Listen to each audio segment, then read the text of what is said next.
Em nome do Patris et Filii et Spiritus Sancti. Amém.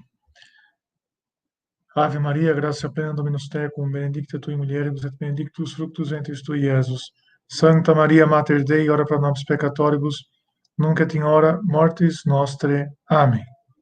Nossa Senhora Aparecida, rogai por nós. Em nome do Patris et Filii et Spiritus Sancti. Amém. Caríssimos, estamos aqui hoje, mais uma vez, juntos, mais uma aula, dessa vez, para falar sobre um tema espinhoso, mas fundamental para entendermos o mundo de hoje e termos um olhar católico sobre a vida, não só sobre a nossa vida pessoal, mas também sobre a nossa vida social, sobre a constituição dos estados, dos governos, sobre a nossa relação com a sociedade, as liberdades civis e como devemos ter um olhar que a fé nos dá, a partir também da lei natural, a partir da reta razão, das realidades que nós vivemos hoje. As liberdades individuais, como eu disse, mas também os anseios por justiça social, né, que nós vemos nas diversas formas aí de socialismo e comunismo. Então, ver a fé que avalia e que julga tudo a partir dos seus princípios imutáveis, nos ajuda, então, a ter um olhar crítico sobre isso, né? Então, por isso, hoje nós vamos falar da encíclica Quanta Cura e dos sílabos, ambos escritos pelo Papa Beato Pio IX, em 1864, contra os erros modernos. O liberalismo, o socialismo, o anarquismo, progressismo e tudo quanto é ismo que a gente pode imaginar que o século XIX produziu. Então, a ideia é falar sobre isso, mostrar como Pio IX tem razão a esse respeito, porque ele simplesmente recolhe a voz da igreja e continua o anúncio. Ele tem um olhar, a fé, né? E nos dá um olhar profundo sobre a realidade e nos faz ver que aquelas palavras muitas vezes bonitas, cheias de sedução, aquelas promessas impressionantes, né, de um mundo mais livre, de um mundo melhor, de um mundo com mais progresso, né, civilizacional, muitas vezes é uma grande ilusão, porque tira o fundamento de Deus. Quando se busca isso, sem o fundamento em Deus, sem a busca de conhecer e de viver a verdade, o que se constrói são ruínas, né? Como diz o filósofo Karl Popper, que inclusive nem religioso era, um filósofo do século XX, ele diz o seguinte, que a tentativa de construir o céu na terra sempre produziu o inferno, né? A gente vê isso, sobretudo, com o comunismo, né, que é muito criticado e com razão, mas também nós vamos ver aqui que o liberalismo, essa ideia de liberdade absoluta, liberdade econômica, liberdade de consciência, liberdade religiosa vista por si mesma, a liberdade como um valor em si mesmo, né, não é assim uma coisa tão desejável, né? A liberdade está em função de buscar a verdade, de aderir a ela, não simplesmente para pensar o que se quer, para fazer o que se quer, simplesmente bastando não mexer com os bens materiais, nem com a paz do outro, faça o que você quiser, pense o que você quiser. Então nós vamos ver como que o Papa Pio IX realmente mostrou a voz da igreja, teve a coragem de se colocar como uma voz contrária a esses filósofos, a esses ideólogos que prometiam mundos e fundos, né, para todos, que prometiam construir uma nova civilização muito melhor sobre os escombros da civilização cristã. Ele vai mostrando que não, que sobre os escombros da civilização cristã só se pode construir ruínas e mais ruínas, piores, né, piores até que o paganismo, né? Porque o neopaganismo, um paganismo feito por batizados, né, por pós-cristãos, é muito pior do que o paganismo pré-cristão, né? Então, vamos tentar mostrar isso. Por isso eu peço ao Nelson que coloque a nossa tela, vou colocar no começo. Então, sim para a liberdade, não para o liberalismo e outras ideologias. Então, a Quanta Cura, encíclica Quanta Cura, e o Sílabus do Beato Pio IX. O esquema da aula vai ser mostrar o contexto atual, o problema de ter um olhar crítico, contestador, né, sobre o que nós consideramos muitas vezes óbvio, né, no tempo atual. Entendemos o contexto religioso e político do século XIX, vamos clarificar depois os conceitos, o que nós entendemos aqui por liberalismo, por socialismo, anarquismo e outras coisas mais, outros ismos aí, a resposta da igreja, e a verdade não pode ser relativizada, vamos pegar alguns trechos da Quanta Cura, junto com a Quanta Cura, os sílabos, que são as proposições condenadas, são frases que expressam pensamentos condenados pela igreja, que dizem respeito a várias, desde a área individual, da razão, da racionalidade, até a parte da relação da sociedade com a sociedade civil, com o Estado e tudo mais. Aí a pergunta, essas condenações ficaram no passado, né? Essas ideias ficaram no passado, e finalmente confiar a causa a Nossa Senhora. Então vamos para o primeiro ponto, ter um olhar crítico sobre coisas que nos parecem óbvias, mas espera aí, agora eu peço que o Nelson coloque de volta aqui na nossa câmera, por um momento. Alguém pode falar, mas espera aí, vamos criticar, então, fazer críticas à democracia, às liberdades individuais, né, modernas, mas a gente não tem que defender a democracia, não tem que defender as liberdades, não tem que defender um modelo liberal que preveja a liberdade econômica, o capitalismo não é um mal menor, e tudo mais, essas dúvidas podem vir, né? Então quer dizer que não se pode ter liberdade, que tem que se impor as opiniões sobre as outras pessoas, as pessoas não podem expressar as próprias opiniões e viver as próprias convicções pessoais, inclusive de caráter religioso, né? Então isso é um problema. O primeiro ponto é o seguinte: o século XX nos colocou diante de escolhas complicadas e acabou então nos colocando como um modelo da democracia liberal de origem, DNA anglo-saxão, quer dizer, do Reino Unido e dos Estados Unidos, como um modelo perfeito de democracia, de sociedade. Isso, sobretudo, depois da Segunda Guerra Mundial. Porque é o seguinte, na Segunda Guerra Mundial, nós estávamos de lado de regimes totalitários, né, regimes monstruosos, como o nazismo, como o fascismo e o próprio comunismo. Começaram a guerra juntos, a Rússia soviética começou a guerra junto com a Alemanha, só em 41 houve a separação e a Alemanha invadiu a Rússia, então a Rússia ficou na defensiva, mudou de lado, se aliou aos Estados Unidos, mas na Segunda Guerra não tinha como ficar a favor da Alemanha, né? Não tinha como ficar a favor do fascismo italiano, por exemplo. Tinha que ficar a favor dos Estados Unidos, da Inglaterra, né? O Reino Unido, que a Inglaterra faz parte do Reino Unido, junto com a Escócia, Irlanda do Norte e País de Gales. A Inglaterra, né, o Reino Unido resistiu quando a França caiu, quando caíram os outros países da Europa, só ficou o Reino Unido lutando contra a Alemanha nazista. Depois que chegou a ajuda dos Estados Unidos, depois que a França começou a recuperar forças e tudo mais, mas ficou sozinha. Então foi a Alemanha o Reino Unido que lutou contra o nazismo. E depois da Segunda Guerra Mundial, então assim, durante a Segunda Guerra a opção era ou os Estados Unidos ou o totalitarismo pagão, genocida do nazismo. Então, né, por uma questão de circunstancial, teve que apoiar Estados Unidos e Reino Unido, né?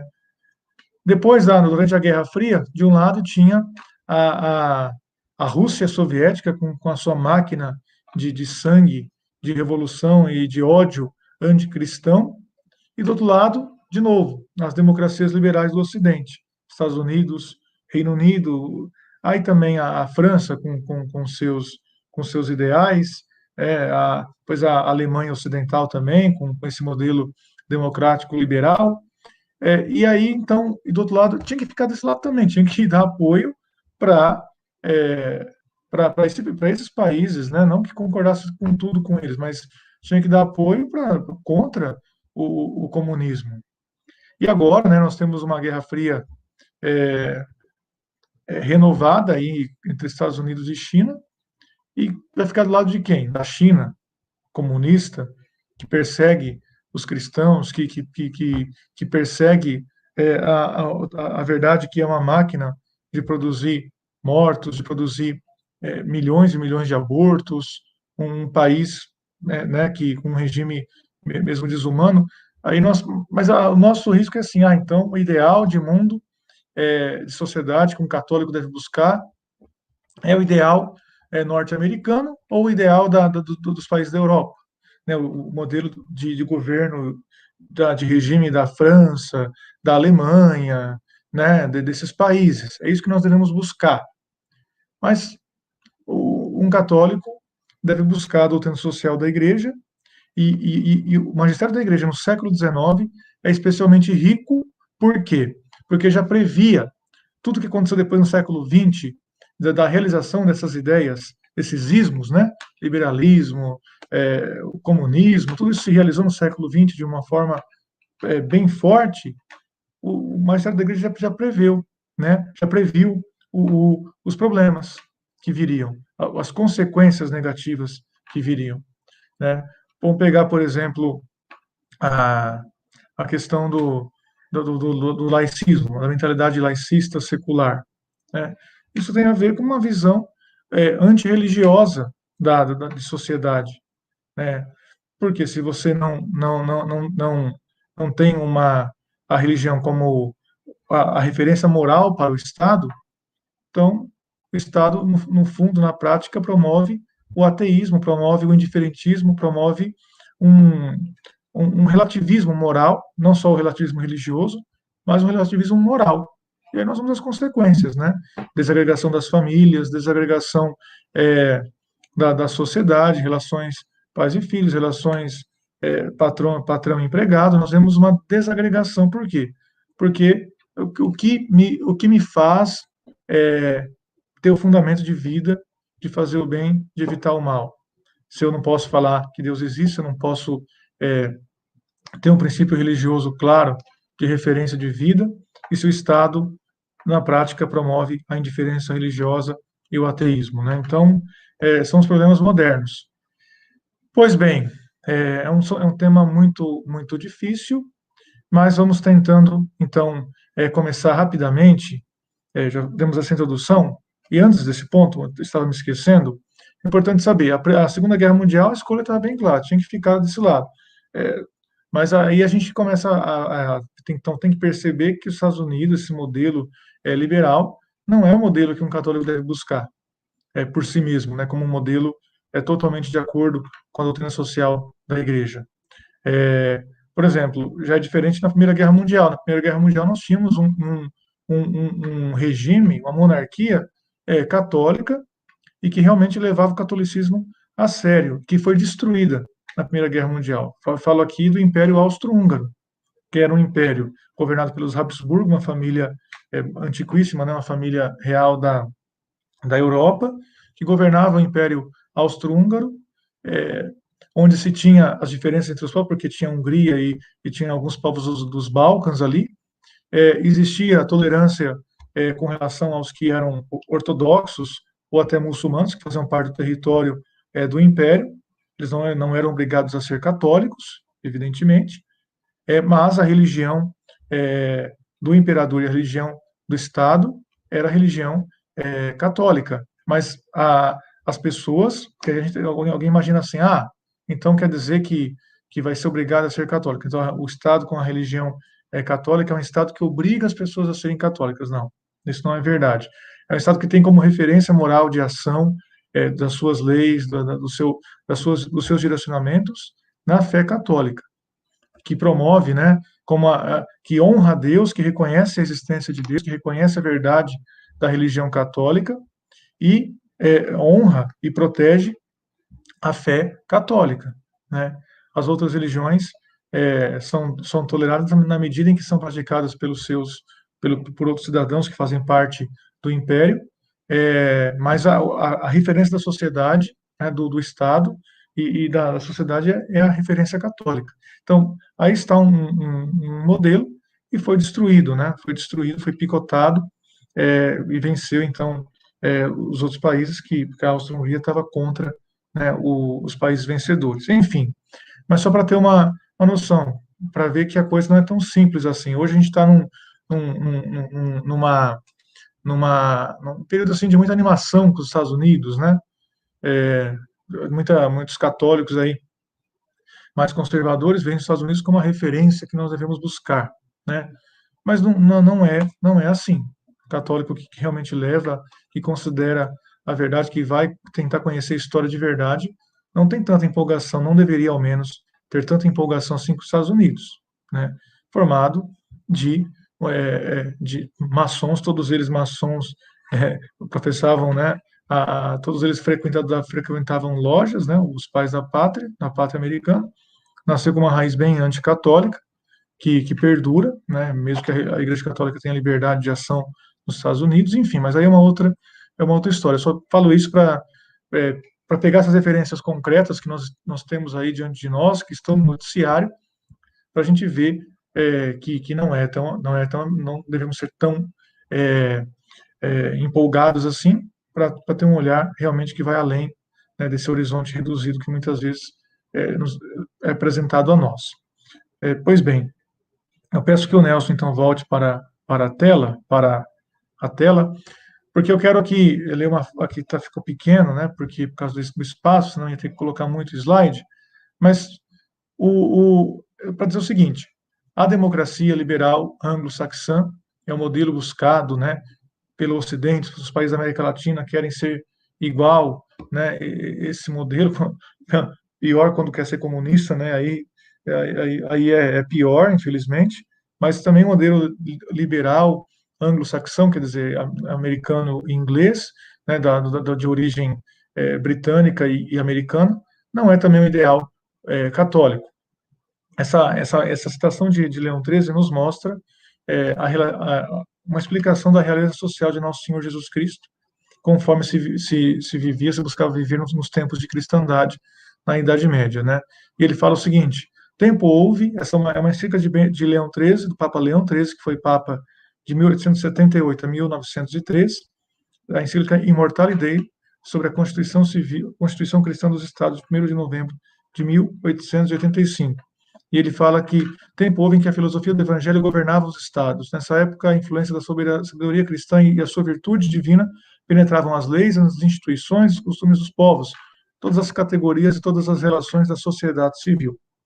Então, a religião instituída por Jesus Cristo, solidamente estabelecida no grau de dignidade que lhe é devido, em toda parte era florescente, graças ao favor dos príncipes e à proteção legítima dos magistrados. Então o sacerdócio e o império estavam ligados entre si por uma feliz concórdia e pela permuta amistosa de bons ofícios. Organizada assim, a sociedade civil deu frutos superiores a toda expectativa, frutos cuja memória subsiste e subsistirá, consignado que desentregue como está em inúmeros documentos que artifício algum dos adversários poderá corromper ou obscurecer. O que o Papa está dizendo aqui? Que na época de cristandade, sobretudo no auge da Idade Média, né, se florescia a fé católica e ela tinha uma influência benéfica sobre toda a sociedade, não só sobre a vida privada das famílias, mas sobre toda a sociedade. Existia a concórdia, né, entre o sacerdócio e o império, quer dizer, entre o poder espiritual e o poder temporal, e a sociedade civil deu frutos superiores a toda expectativa. Afinal, foi ali que nasceu a civilização ocidental. O que nós temos de bom no mundo de hoje nasceu ali, nessa civilização da cristandade. E ele fala, isso está entregue aí nos documentos, nos monumentos, nas catedrais, nas universidades, e por mais que alguém possa ser contra isso, não poderá corromper ou obscurecer essa herança cristã, que deve, aí, segundo Leão XIII, ser não só conservada, mas vivida, né? Continuar a ser vivida pela sociedade. Pois bem, rapidamente entender um pouco o contexto religioso e político do século XIX, que afinal a Quanta Cura e os sílabos 1864, século XIX. Então, tudo quanto é ismo surgiu no século XIX. Foi assim, mais ou menos, né? Tentar, assim, para simplificar, os ismos surgiram no século XIX e o século XX tratou de realizar esses ismos, né? Então, o liberalismo surgiu no século, ali pelo começo do século XIX, se desenvolveu ao longo do século XIX. É, o socialismo também, o anarquismo também, tudo isso é, chegou ao pleno, não, ao auge no século XX. Né? A maçonaria e o anticlericalismo dominavam a sociedade, influenciavam todos os campos da sociedade, desde a política até a educação, a cultura, a arte, a literatura. Então, uma visão de que a Igreja Católica era uma coisa ruim a ser combatida, e tudo que é referente ao catolicismo deve ser combatido. Especificamente na Itália, havia o Risorgimento, que é um movimento de unificação da Itália. Risorgimento quer dizer ressurgimento, né? É uma unificação política da Itália, que queria também pegar os Estados Pontifícios, os territórios que o Papa governava no centro-norte da Itália. E, de fato, conseguiram pegar. Agora, é, demorou bastante tempo, vários anos, mas o processo se completou em 1870. Em 20 de setembro de 1870, quando Roma foi conquistada pelo exército italiano, ficou 10 anos Roma, só Roma como governado pelo Papa, porque os outros territórios já tinham sido ocupados. Mas em 1870, há exatos 150 anos, esse território também, a cidade de Roma, também foi conquistada. E aí ficou aberta a questão romana, o Papa sem território, prisioneiro no Vaticano. A questão só foi resolvida em 1929, com o Tratado de Latrão, que criou o Estado do Vaticano, que criou um país mesmo, né, governado pelo Papa, com soberania total, o Vaticano. Enfim, aqui, para a gente entender que o ressurgimento, a ideia de unificação da Itália também era uma ideia de aversão, de oposição ao catolicismo. O rei do Piemonte, que era o que liderava esse movimento, do que é no norte da Itália, era profundamente anticatólico.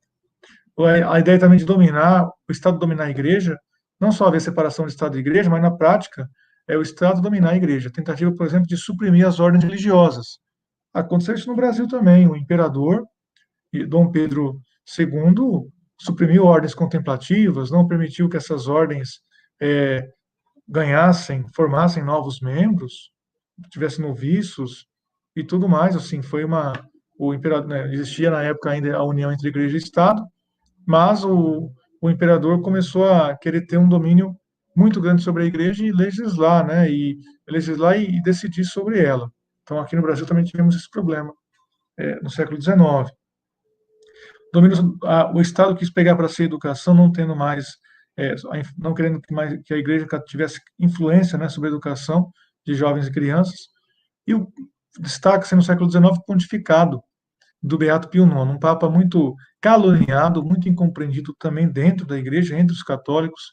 Alguns dizem que ele foi um reacionário, que ele foi um atrasado, que promoveu o atraso, que não entendeu o mundo moderno, que não entendeu as ideologias modernas, que promoveu o atraso teológico, filosófico no catolicismo, mas, na verdade, ele foi um grande profeta. Ele percebeu os males, né, com a sua sabedoria cristã e também apoiado nas declarações, nos ensinamentos da igreja ao longo dos séculos, ele percebeu a maldade disso e condenou mesmo. Né, condenou porque defendia a verdadeira liberdade, não o liberalismo, a verdadeira justiça, não o comunismo, o verdadeiro progresso da civilização, não o progressismo, o positivismo, né? Essas ideias que veem a razão por si só como a única força realmente importante para a vida do homem. Então, o pontificado, até hoje, olha só que nós já temos 200 e tantos papas, mas depois de São Pedro foi o pontificado mais longo da história. Ele foi papa de 1846 a 1878. Não chegou a completar 32 anos, mas quase 32 anos de papa. Então, é impressionante o tamanho do pontificado dele. Papa João Paulo II teve 26 anos de pontificado, então foi menos do que ele. E um florescimento, embora a igreja muito perseguida na Europa e em outros países, mas floresceu de forma impressionante a vida religiosa e missionária. Surgiram muitas congregações religiosas femininas, também masculinas. Os missionários saíram da Europa, foram para a África, foram para a Ásia, para o Extremo Oriente, chegaram no Japão, os missionários franceses chegaram no Japão, chegaram em algumas partes da China, uma coisa impressionante, né? Uma igreja estava viva mesmo, né? Apesar da perseguição ideológica e política que sofria. Pois bem, então, clarificando os conceitos, quando a gente fala de liberalismo, aqui vamos falar de outras teorias, liberalismo, comunismo, anarquismo, progressismo, racionalismo, enfim. O liberalismo, para a gente entender o que é aqui, ajuda bastante essa citação de Benjamin, né? A gente chama Benjamin Constant. Tem um Benjamin Constant brasileiro também, mas esse aqui é o Benjamin, né? Constant original. Vamos dizer assim, porque o Benjamin Constant brasileiro veio depois, se eu não me engano, tem esse nome em homenagem a esse Benjamin Constant aí. Mas ele é o original, um dos liberais aí da França, né? Um dos defensores das ideias da Revolução Francesa, que é a Revolução liberal, né? Um liberalismo bem sanguinário, né? Já na Revolução a gente já via a essência, por mais que as palavras eram bonitas, né? As promessas eram maravilhosas, na Revolução, na origem de tudo isso, né? Do ponto de vista político, nós vemos que a coisa já era feia, que o sangue correu muito, né? Se critica aqui a Inquisição, por exemplo, mas os processos ilegais, extrajudiciais, totalmente arbitrários, feitos durante a Revolução Francesa, deixariam qualquer inquisidor de cabelo em pé, né, de cabelo em pé. Eles não fariam uma coisa dessas, muito longe disso. Pois bem, a independência do homem com relação a toda autoridade. Basicamente, assim, para simplificar, tentando não ser simplista, mas para simplificar, é mais ou menos isso. Então, o que o Benjamin Constant falou aqui, aí já na idade mais avançada? Defendi por 40 anos o mesmo princípio, o liberalismo, né? Liberdade em tudo, na religião, na filosofia, na literatura, na indústria, quer dizer, na, na iniciativa econômica, né? No empreendedorismo econômico, na política. E por liberdade entendo o triunfo da individualidade, seja sobre a autoridade que gostaria de governar de forma despótica, seja sobre as massas que reclamam o direito de sujeitar a minoria à maioria. Aí ele fala que ele entende sobre a relação do indivíduo, né, com os outros indivíduos, a liberdade de um indivíduo com a liberdade dos outros indivíduos. Tudo que não perturba a ordem pública, tudo que é apenas interior, como nossas opiniões, tudo que, ao apenas dar expressão às opiniões, não causa dano a outros, provocando a violência física ou opondo opiniões contrárias, é individual e não saberia ser legitimamente submetida ao poder social. Quer dizer, o indivíduo ele pode pensar o que ele quiser, ele pode fazer o que ele quiser, ele pode querer ser o que ele quiser, desde que ele não lese a liberdade, a paz do outro. Basta cada um viver no seu canto. Viva no seu canto, na sua vidinha, toque. A vida, cada um tem que cuidar da sua vida, cada um seja o que quiser ser, desde que pague seus impostos, desde que não cometa crimes, e tá bom demais. Ninguém tem que buscar a verdade. A verdade, cada um faz a sua. A responsabilidade, cada um faz a sua. Você pode entender a verdade de um jeito, eu posso entender de outro. Então, o indivíduo se torna uma célula, né, isolada de tudo. Nem célula, porque a célula está ligada com outras células. Uma ilha, né? O indivíduo como uma ilha, que não deve contas a ninguém, que pode fazer o que quiser, desde que não cometa crimes, né, violência física ou calúnias contra o próximo. Mas, na verdade, nós somos criados para a verdade, né? Já ficou até redundante, mas é isso. Uma ideia como essa afirma o seguinte, que não existe verdade em matéria religiosa, que não existe verdade em matéria filosófica, que não existe verdade nas outras matérias. O que basta o indivíduo fazer o que ele quer. Mas, repito, o ser humano é feito para a verdade. A verdade existe, ele é capaz de conhecê-la se ele buscar de boa fé, de coração sincero, né? Então, a liberdade é para aderir à verdade. A liberdade não é para se fazer o que se quer. para se pensar o que der na telha, como defende o liberalismo. Então, nós vemos aí, né, muita gente falando, eu sou é, liberal na economia e conservador nos costumes, né? Às vezes não sabe nem o que está falando. O, uma certa liberdade econômica, a livre iniciativa, isso faz parte do magistério da igreja, né? A livre iniciativa, a pessoa poder trabalhar, poder escolher sua profissão, poder trocar de profissão, poder pegar seu dinheiro e investir em algum empreendimento que seja moral, que seja dentro da lei, isso tudo bem, mas a ideia de liberdade absoluta, né, do mercado que regula tudo, de nenhuma interferência estatal na economia, nenhuma, é, como se a economia, o mercado se regulasse por si mesmo, né?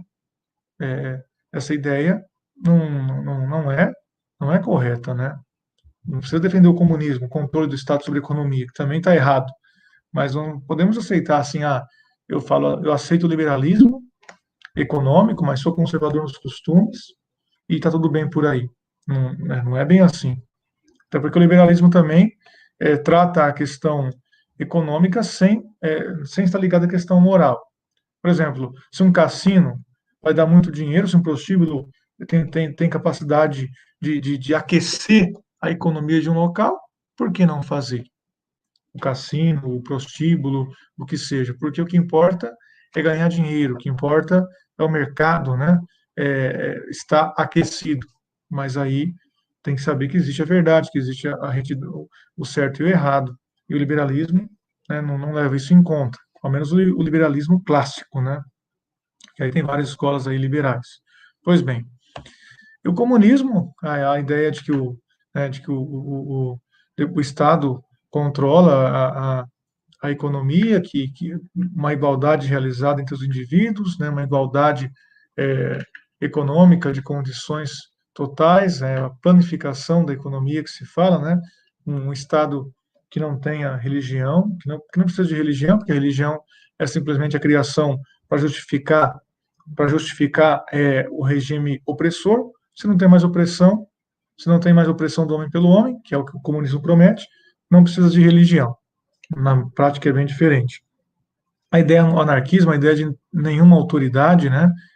O progressismo, que é a ideia de uma coisa é o progresso, que nós devemos buscar o progresso na ciência, o progresso na economia, isso não tem nenhum problema.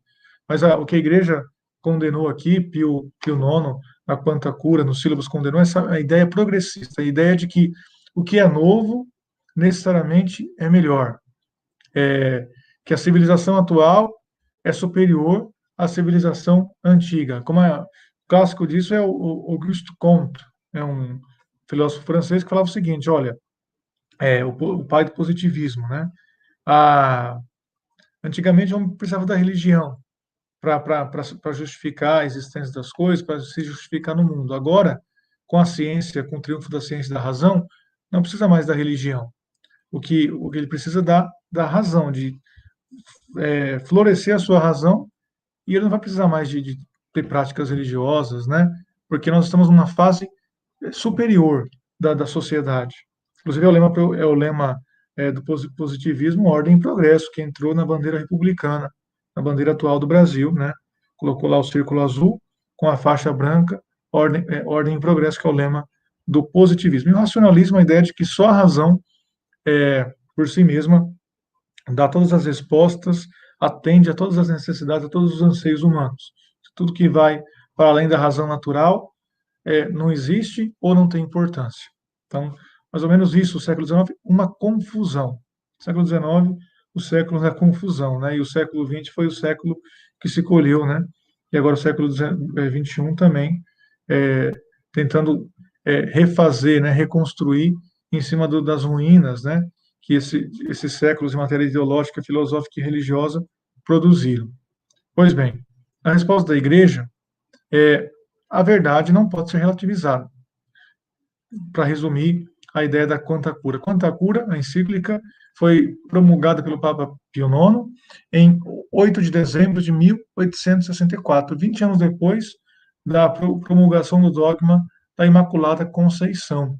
Quanta cura, que quer dizer com quanto cuidado, né? Cura aqui é no sentido de cuidado. Com quanto cuidado, né, o Papa exerce sua função de ensinar, de corrigir, de, de conduzir, né, a igreja. Então, ele fala, dentre tantas coisas, né, que podem ser faladas, né, desse documento, ele fala o seguinte, que é preciso condenar essas monstruosas opiniões de todo tipo, né? Por quê? Porque isso causa danos para as almas, que mergulha as almas na indiferença religiosa, na indiferença moral, na indiferença da obrigação que a sociedade tem para com Deus. Não é só o indivíduo, só a pessoa, a sua família, a pessoa que tem obrigação para com Deus. É importante dizer isso. A sociedade tem obrigação de cultuar o Deus verdadeiro, né, de honrar publicamente o Deus verdadeiro. A religião não é mero assunto pessoal. A religião é vivida de modo concreto pelas pessoas, né? Vivida de modo concreto pelas pessoas, precisa ter influência social e precisa ser reconhecida em seu valor, né? A verdadeira religião ser reconhecida em seu valor pelo Estado, né? Então ele fala aqui o Papa: condenamos as monstruosas opiniões que, com grande dano das almas e detrimento da própria sociedade civil, hoje em dia imperam.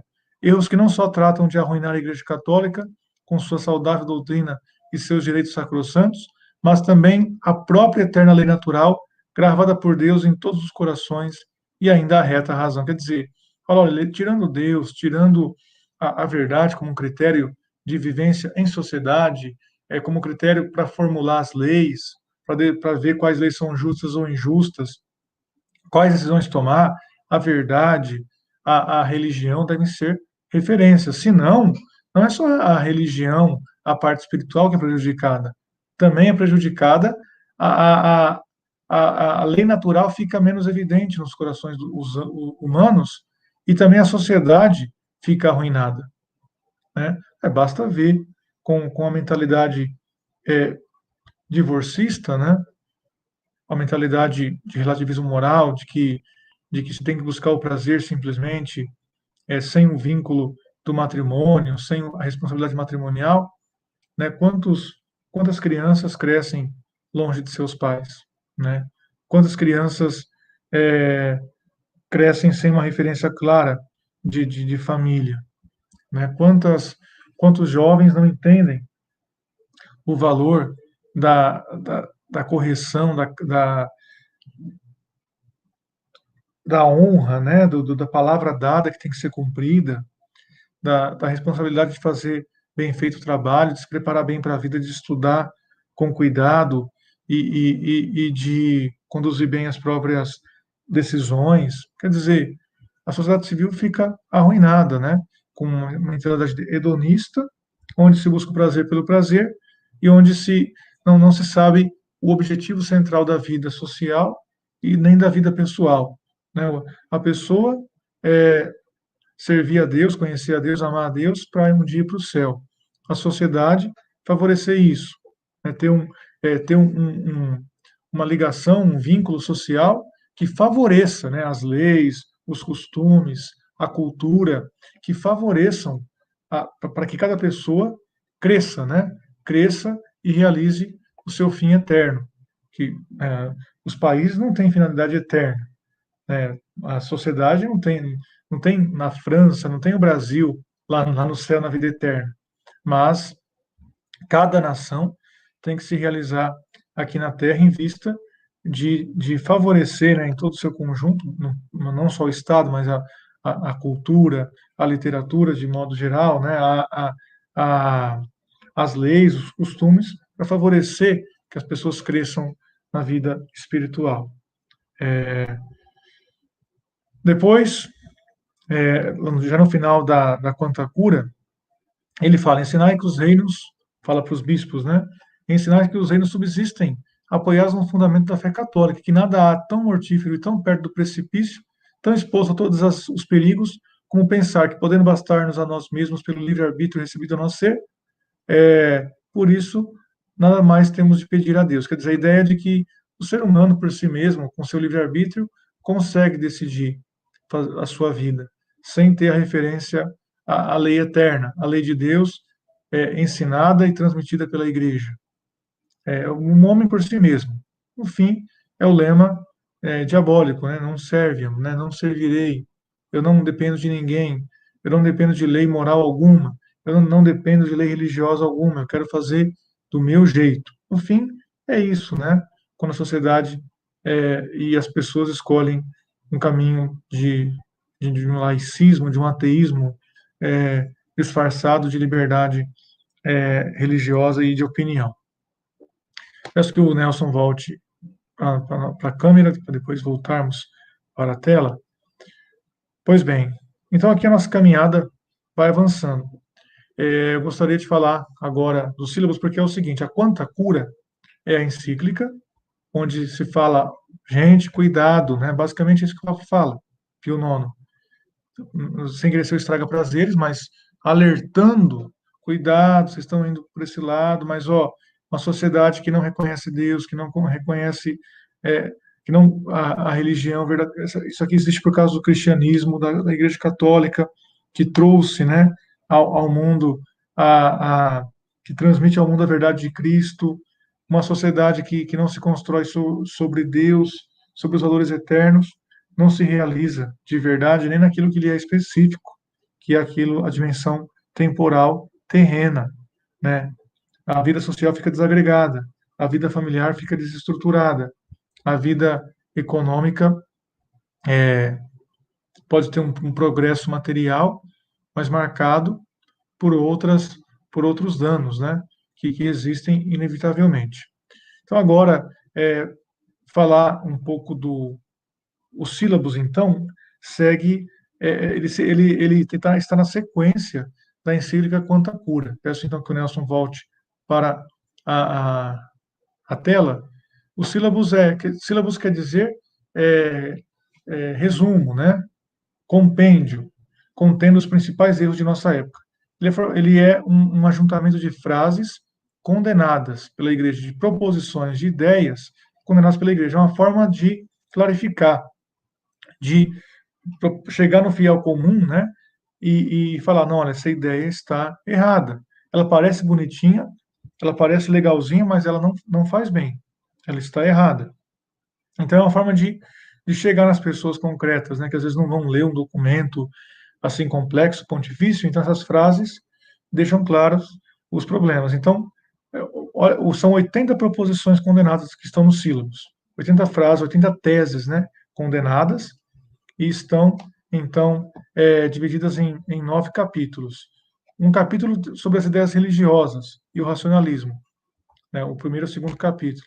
Depois um terceiro sobre indiferentismo, quer dizer, e latitudinarismo, olha, tem uma palavrinha difícil, a ideia assim, horizontalismo, a ideia de ver o mundo só a partir das coisas horizontais, quer dizer, das coisas terrenas. Depois a condenação de socialismo, comunismo, sociedades secretas, sociedades bíblicas, sociedades clérico-liberais, porque basicamente é, divulgavam, né, a ideia de que cada um poderia ler por si mesmo, né, sociedades bíblicas no caso, né, ler a Bíblia por si mesmo, e cada um tem a sua própria opinião sobre a Bíblia, basta colocar a Bíblia na casa das pessoas, que elas vão saber o que é certo, a leitura correta, e a igreja ensina que não, que a Bíblia, é importante ler a Bíblia, conhecê-la, sim, mas sabendo que quem tem autoridade para interpretar a Escritura é a igreja, né? Sociedades secretas, no caso, é a maçonaria e outras mais. Erros sobre a igreja e seus direitos, quer dizer, o direito que a igreja tem na sociedade, os erros que se falavam na época, erros na sociedade civil, tanto considerada em si como nas suas relações com a igreja, erros acerca da moral natural e da moral cristã, erros acerca do matrimônio, quer dizer, a visão sobre o matrimônio, aqui já é a ideia de divórcio, gente, olha, depois de séculos, né, sem divórcio, depois que acabou o paganismo, né, a igreja introduziu na sociedade a ideia do matrimônio dissolúvel, porque isso, na verdade, é da própria lei natural, mesmo um matrimônio entre dois muçulmanos, deve ser indissolúvel, porque é da lei natural, da lei do próprio casamento, da lei que Deus colocou na natureza humana. Então, não é uma questão que está somente explicitamente na fé católica, que a fé católica ensina isso de modo explícito, mas é da lei natural, né? Assim como o muçulmano sabe que matar, né, um inocente é pecado, também deveria saber que, pela lei natural, que o matrimônio é indissolúvel. Mas não isso acontece, né? Porque pelo pecado, pela confusão que se entrou no mundo depois do pecado, então a ideia de matrimônio e outras também foi sendo degenerada, né, na sociedade. Por isso que a revelação ajuda, é fundamental para ter a vida social realmente completa, né? Que respeite a lei natural e também a lei divina. Depois, os erros acerca do Principado Civil do Romano Pontífice, ou seja, quer dizer, o fato de o Papa governar, né, territórios, que na época ainda governava, hoje governa um território pequeno, mas tinha alguns que falavam, o Papa não deveria ter governo nenhum, o Papa deveria ser despojado, quer dizer, não ter nenhum tipo de governo temporal. Pois bem, vamos continuar aqui. Algumas teses apenas, não temos muito tempo. Assim, só para vocês verem, são 80 teses, eu recolhi algumas aqui, ó, para vocês terem uma noção. Eu vou até colocar aqui, depois que alguém quiser ler na tela, né? Tendo aqui na tela, pode parar aí a tela, lê-las, né? Não vai dar para trabalhar todas assim, de modo cuidadoso, assim, nos deter muito nelas. Mas aqui estão, quem quiser também pode recorrer diretamente ao sílabo, pode se chamar sílabo ou sílabos, depende. Em latim é sílabos, né? Mas em português alguns traduzem por sílabo, né? Então, facilmente vocês podem encontrar na internet. Mas, basicamente, essa ideia, o que o sílabus defende? Que a razão natural, sozinha, não é capaz de conhecer a verdade completa, que é preciso a revelação de Deus para conhecer a verdade completa sobre o que nós sabemos ser certo e errado, ser bem e mal. A razão sozinha não consegue, é preciso a revelação que Deus realiza por meio da Sagrada Escritura, que é transmitida pela Igreja e também pela tradição da Igreja. A ideia de que a revelação divina é imperfeita, que o progresso material e filosófico ajuda a aperfeiçoar a revelação divina. Olha só a tese, né? Deus não fez a coisa certa, não. O progresso filosófico vai ajudar a revelação a também progredir. Olha que coisa, né? A fé de Cristo repugna a razão humana, que ela é contrária à perfeição do homem. Olha essa tese, né? A igreja não só não deve repreender em coisa alguma a filosofia, mas tolerar os erros da mesma e deixar que ela se corrija dos mesmos. A ideia é liberal, né? Cada um pensa o que quiser, a pessoa vai se corrigindo por si mesma, não tem nenhum princípio de autoridade que mostra o que é certo e o que é errado. A ideia de que tanto faz abraçar uma religião ou outra, cada um pela sua razão pode decidir isso e está tudo bem. O Estado é indiferente à questão religiosa, é o que nós vivemos hoje em todo o mundo, um mundo antes cristão, né? Porque no mundo, em alguns países não é bem assim, não, né? E aí tanto faz uma religião ou outra para professar, para ter a salvação eterna e alcançar a mesma eterna salvação. Que a igreja está submetida ao governo civil, quer dizer que o Papa está submetido ao governo civil, que os bispos estão submetidos ao governo civil, que as leis da igreja devem se adequar às leis civis, senão elas são inválidas. Essas ideias também todas elas condenadas. Olha só essa 39ª. O Estado, sendo a origem e fonte de todos os direitos, goza de um direito que não é circunscrito por limite algum. Aí o estatismo moderno, aqui é a base do totalitarismo. Hitler adoraria essa frase aqui, ó, o Estado, sendo a origem e fonte de todos os direitos, goza de um direito que não é circunscrito por limite algum, né? Então, olha essa aqui, está aqui a semente do nazismo, do fascismo, do comunismo, todos eles estatistas, né? O Deus Estado, e a pessoa é esmagada pelo Estado, está vendo aqui a frase, condenada pelo Papa Pio IX. Se tivessem ouvido o Papa, se a sociedade tivesse ouvido a Igreja, seria muito mais difícil ter o que a gente teve no século XX e tem até hoje, né? Com um Estado querendo dominar tudo, querendo se colocar como princípio do certo e do errado em absoluto, sobre a sociedade, inclusive sobre a religião. Nós vemos esse movimento em vários lugares do mundo. Em conflito entre os dois poderes deve prevalecer o poder civil, olha só, entre a lei civil e a lei eclesiástica deve prevalecer a lei civil. Olha, outra proposição condenada com razão. E depois, também a educação, aqui a 45ª fala sobre a educação, que a igreja não pode decidir sobre isso, a ideia da separação entre igreja e Estado. Olha aqui, ó, essas proposições sobre o matrimônio. O sacramento do matrimônio é apenas um acessório do contrato de que se pode separar.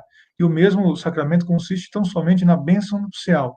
A ideia do matrimônio só como uma bênção, que não é a essência, a celebração de matrimônio não é a essência do sacramento, não é a essência do contrato, a ideia de sacramento é uma intrusão na ideia de matrimônio, quer dizer, para tentar justificar o matrimônio civil.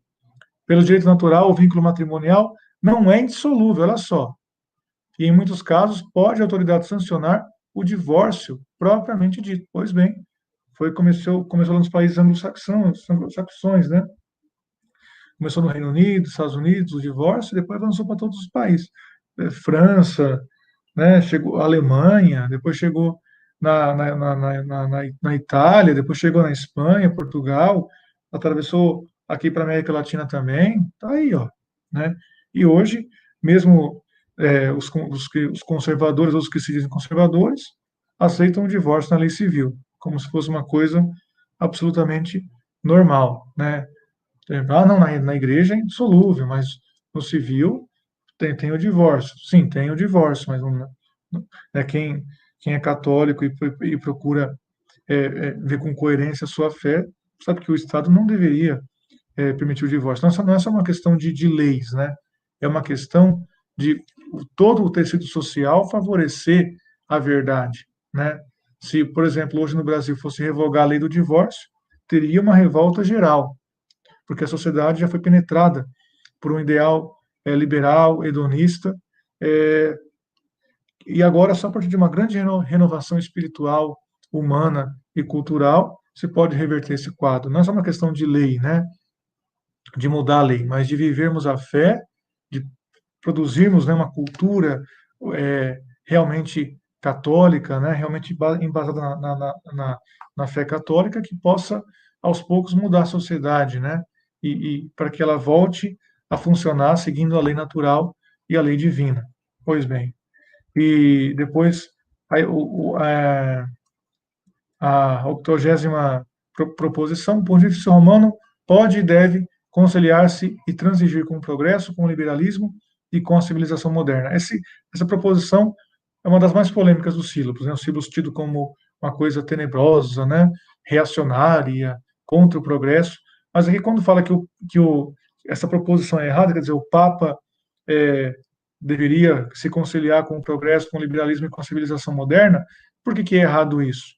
No sentido da mentalidade progressista, que o Papa deve aceitar a filosofia moderna, a ciência moderna, de modo acrítico, porque tem que aceitar o progresso, e o progresso quem representa são eles, o Papa deve aceitar o liberalismo, essa ideia de liberdade absoluta, o indivíduo como uma ilha, que pode pensar e ser o que quiser, e com a civilização moderna.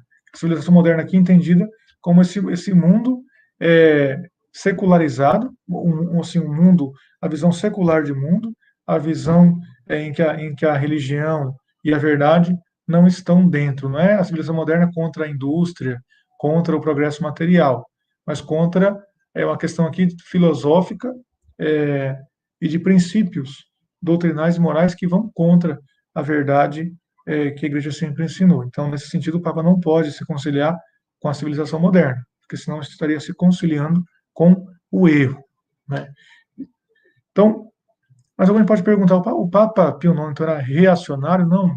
Esse critério reacionário, progressista, de direita, de esquerda, isso não se encaixa, né, no catolicismo. Isso não, é o catolicismo que julga essas ideias, não é o contrário. Não é encaixar a igreja nesses trilhos. Esses trilhos só fazem sentido depois da Revolução Francesa, com o ideário que veio e se espalhou pelo mundo depois da Revolução Francesa. Mas a igreja existe antes da Revolução Francesa, a doutrina da igreja existe antes da Revolução Francesa. Então aqui nós estamos falando de um ideal pré-revolucionário e que vai para além desse esquema revolucionário ao qual se submeteu com muita facilidade, né? É, esse modelo. Então, o Papa não é reacionário, ele está simplesmente defendendo os princípios que são eternos, princípios que devem reger sempre a sociedade, independente se a agricultura era manual ou se a agricultura é mecanizada. Aqui é uma questão de lei natural, né? O homem moderno que tem o seu plantio lá, é, é, que é observado, que é monitorado por drones, por satélite, por não sei o quê, é um homem que tem uma alma que tem que salvar, que tem que servir a Deus, tanto pessoalmente quanto em sociedade. Então é disso que nós estamos falando, que é um homem que tem que buscar a verdade, tem a obrigação moral de buscar a verdade, de aderir a ela. É disso que nós estamos falando aqui. Pois bem, e depois essas condenações ficaram no passado? Não, aqui eu tenho, para a gente terminar, outras encíclicas, né, de Leão XIII, de São Pio X, de Pio XI, fora esses outros documentos de Pio IX, que devem ser considerados por nós textos maravilhosos que nos ajudam a entender, com o olhar católico, esse mundo liberal, comunista, esquerdista, progressista, direitista, que nós vemos aí no século XIX, século XX, também no nosso século XXI, nosso mundo já considerado pós-moderno. E, finalmente, nos confiar a Nossa Senhora, que é essa belíssima imagem de Nossa Senhora de Lourdes, lembrando que o século XIX tão conturbado foi um século também em que a fé em Nossa Senhora cresceu muito, no bom sentido, progrediu muito no bom sentido, quer dizer, é, é, produziu novos frutos espirituais, né, com dogma, sobretudo no coração do século XIX, 1854, a proclamação do dogma da Imaculada Conceição, uma coisa que a Igreja sempre acreditou, mas que ficou de modo claro e definitivo, que Nossa Senhora foi concebida sem o pecado original, né? E em 1858 as aparições em Lourdes, na França. A França, justamente o berço dessas ideias revolucionárias, o berço de onde surge essa ideia de esquerda, direita, onde a política domina tudo, onde a política é o critério que julga toda a vida social, né? Justamente na França, Nossa Senhora apareceu em 1858 para chamar, né, de volta esses filhos que estavam perdidos, né, que estavam aí dispersos. Então, no final da Quanta Cura, Pio IX faz essa referência a Nossa Senhora. Vamos terminar com essa referência para termos a bênção final. E para que o Senhor conceda mais facilmente as nossas orações e as vossas e as de todos os fiéis, ponhamos por intercessora junto a Ele, com toda a confiança, a Imaculada e Santíssima Virgem Maria, Mãe de Deus, que aniquilou todas as heresias no mundo, e que Mãe amantíssima de todos nós, é toda doce e plena de misericórdia. A todos se oferece propícia e a todos clementíssima. Com singular amor amplíssimo tem compaixão das necessidades de todos. E como reina, né, como rainha, depende da tradução, que está à direita de seu unigênito Filho, nosso Senhor Jesus Cristo, com manto de ouro e adornada com todas as graças. Nada há que ela não possa obter dele. Então recorramos a Nossa Senhora e ela vai obter para nós as graças necessárias, e mais do que necessárias, para a nossa salvação e para a restauração da nossa sociedade de acordo com a verdade e a justiça. Então, peço para que o Nelson volte para a câmera para terminarmos a nossa aula de hoje. Rezemos então. Ave Maria, graça plena, Dominus tecum, benedicta tu in mulieribus et benedictus fructus ventris tui, Iesus. Santa Maria, Mater Dei, ora pro nobis peccatoribus, nunc et in hora mortis nostre. Amém. Dominus vobiscum, et cum spiritu tuo, benedicat vos omnipotens Deus, Pater, Filhos e Espíritos Santos. Amém. Fiquem com Deus. Até logo. Deus os guarde.